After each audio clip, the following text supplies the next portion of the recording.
Kini mas dako ang mas taas ang battery, mas kusog ang tiyok.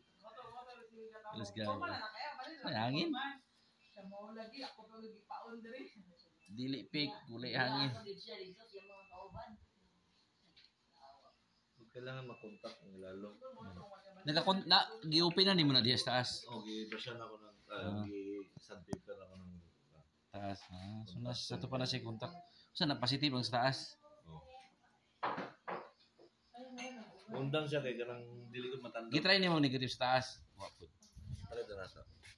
Sige ko na.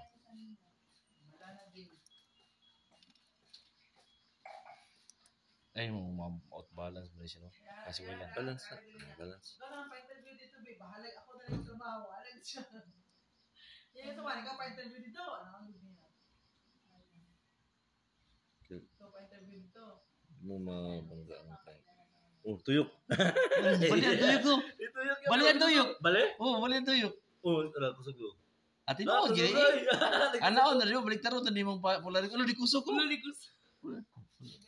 Di mo to continuous ang contact kanina. Ano, di kusog ito. Dili di fake eh, binang fake sang nato ni bali ni balik ko sa tuyok. Tanaw na ko dito. Magnetic field mo ni. Magnetic field. Kaya electromagnetic wire mo na. Pero Electric na magnet. sulod ang battery. Napa-charge na. So nag-power positive diha So nagka-energy. magawa siya sa magnet. So Ang wire mag-check magnetic field. Oh. Yang sila alam na yung magnet mag-counter sa magnetic field nga gina-create sa wire. Pero dapat kusog imong magnet, kusog man ang magnet ko. Pero unsa ni mo kaputol-putol siya nga mudagan mo siya dapat kunti Ano mo kusog putol-putol. siya sa mahinan? Pero sa manakay, nice. Dili man na perfectly balance good mo na Nice mo starting sa force, ana. Dapat